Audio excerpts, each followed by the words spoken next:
Mike Mahoney taught me all about comedic timing. Our teacher, Mrs. Mead, an elderly woman of perhaps almost 40, she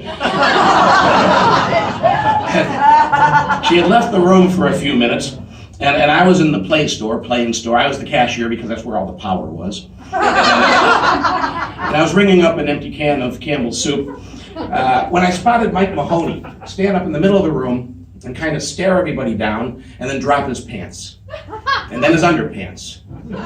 And we all just looked back at him questioning what the hell was going on, and then he pulled them back up.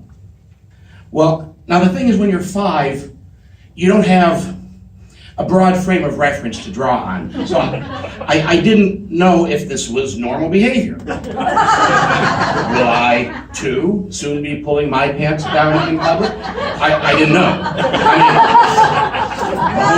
Mahoney was a month younger than me. I thought maybe I was just a late bloomer. And when Mrs. Mead got back, I told her about it. She looked at me, looked at Mahoney, decided I was an insane 5-year-old, and let it pass. Now, later that same morning, when we're all forced to sit on the floor in that alphabet circle, I mean the floor, what are we, animals? And we're sitting there, and Mrs. Mead was struggling to play an album on the record player. She sat on one chair, and the record player was next to her, and she's trying to get the needle onto the record, and Mahoney's sitting directly to her left. And while she struggled, because she had that obligatory kindergarten teacher, horned rims hanging from a chain around her neck, and it was getting in the way, and Mahoney looked at this as a window of opportunity to do an encore performance. And he stood up right next to her and pulled down his pants and stared us all down, savored the moment. And then he pulled them back up and sat down again, right as she finished putting the needle on the record and turning back. That was my introduction to brilliant timing. I'll be glad I never forgot it. He's that one in the second row on the end. Like you could pick him out. I'm that one on the first row all the way down. Oh, Christ. By first grade, I was anxious to start developing my television persona. And Mrs. Evans, my first grade teacher, was accommodating. She had taken a refrigerator box and cut a big square in the top part of the box out and drew a couple of knobs underneath the big square and announced that this was a TV. And if anybody wanted to be on TV, they could stand on the little stool inside the box on Fridays for show and tell. Naturally, this meant that every Friday I had something to show. It became the 10 minutes of the week that I didn't really hate. Broadcasting live, however, wasn't without its challenges. I remember one particular Friday when I was showing my Chinese penny that my father had brought back from when he served in Korea, and I was pointing out the square hole in the middle of it, and the principal came on the loudspeaker to make an announcement, naturally disrupting my flow and the rapport I had established with my audience. It was annoying, but when she finished, I maintained my composure and went right back to, anyway, the hole in the middle. And that's when Mrs. Evans explained more clearly to me that I had to stop because the president had been shot. And I said, JFK?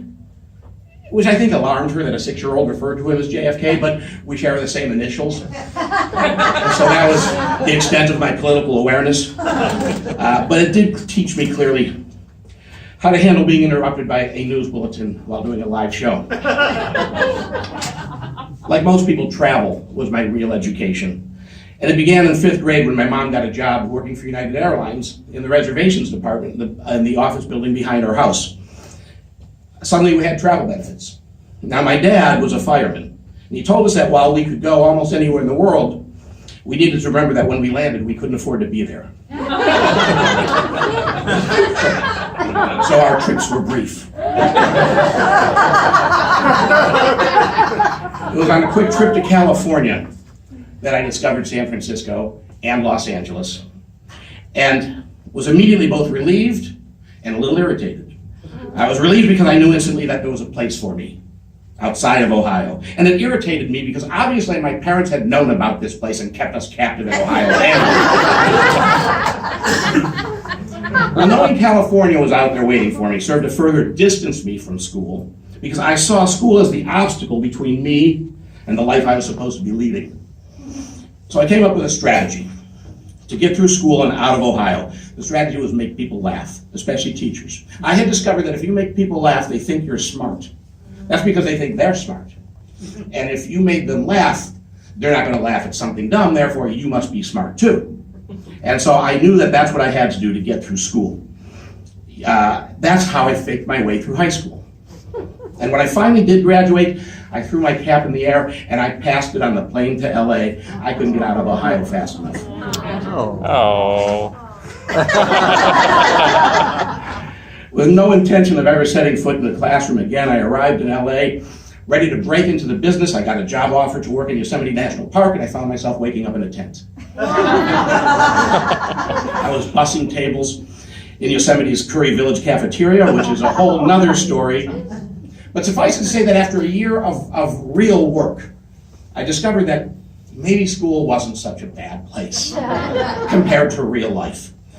I figured it's voluntary, you can sign up for the classes that you wanted to take only, and that's what I did. I had spent a year in Yosemite, however, and it kind of changed me. I couldn't move right to LA after a year in Yosemite, so I decided that the 1970s dirty era of Yosemite, of Los Angeles could wait, and instead I moved up to Northern California and attended community college, and in only 5 short years I had my 2-year degree.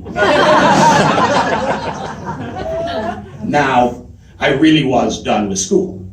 And I was ready to make the big move to LA. The only trouble was I had really grown to like living in the wine valleys of Northern California. I mean, it was just so damn pleasant. And so I needed a shove. So on a whim, and maybe just to freak my parents out a little bit, I applied to UCLA. And I got in. And that's what forced me to move down to Los Angeles. And I moved down here and I signed up for theater classes, but they make you take other stuff too at UCLA. So I quickly had to fall back on my old trick of tricking people into thinking I was participating in class by cracking jokes. And to see how far I could fake my way through, I challenged myself and I became a history major. I discovered that the best actors at UCLA were the history teachers because they often performed to auditoriums of like 500 students, and the best ones never had an empty seat. Now, while I was going to school, I did knock down a few doors open, and I became a page at NBC. That led to my becoming an assistant to the producers on the show The Golden Girls, and spending my days on the set of The Golden Girls was really an education, and I could finally answer the question, what did I want to be? I now wanted to be a sitcom writer. And I knew that, and I thought I need to, in the spring, when we're on hiatus, go back to UCLA and really hone my comedic skills. And so that's what I did in the spring. One day, I actually graduated. That's how I became a sitcom writer. And I've had an enjoyable career hopping from show to show, and a few years ago, I had some unexpected time off, and a friend of mine was throwing a party for his 30-something wife who was graduating from college with a master's degree. And I started thinking, I wonder what it would take to do that. I wonder if I was funny enough to get a master's. And the other thing was I was constantly at this point in time losing arguments to Republicans, and I couldn't figure out why. So before you could say George W. could never be elected to a second term, I found myself immersed in the history program, the master's program at Cal State LA. And I quickly did figure out how I kept losing arguments to Republicans. It's just because they make shit up. They just make it up. And now that I know facts, they don't want to talk to me so much anymore. Anyway, there I was back in school, and although I was lucky enough to have professors who indulged me, and in fact, some of them were pretty funny themselves. I remember Scott Wells, my medieval history professor, after reading a paper of mine that started off by likening the French Inquisition to Dorothy's house falling on the Wicked Witch of the East, he wrote in the margins that, I really hate that this introduction works. And Chris Endy was a professor of mine who would tear my papers apart, even just for grammar. He would say things like, Jeffrey Dahmer was someone who ate his victims, not that ate his victims. I tried to throw him off once by writing an entire term paper in the form of a screenplay, and his first note in the margins was, I don't think this opening helicopter shot is in the budget.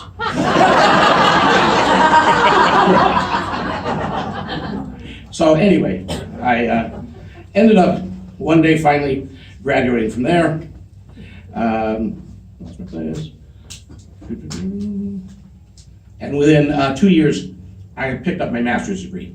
In fact, I graduated summa cum laude. Not magna, I was funnier than magna. With no interest in or enough time left in my life to pursue a PhD, I was now finally definitely, I was really done. I was out of school, that was it, I was done. And so, when the phone rang and one of my former professors said, hey, they need a history teacher at East LA College, I said, no. This is a very, very bad idea for everyone concerned. I was tired and it was hard enough thinking my way through life as a student. I had no interest in being a fake professor, period. So now I teach history at East LA College. And as I stand in front of my students, prattling on about the Articles of Confederation or Nixon, I gaze longingly out the window at the cars passing by, only now resigned to the fact that I'm never, ever getting out.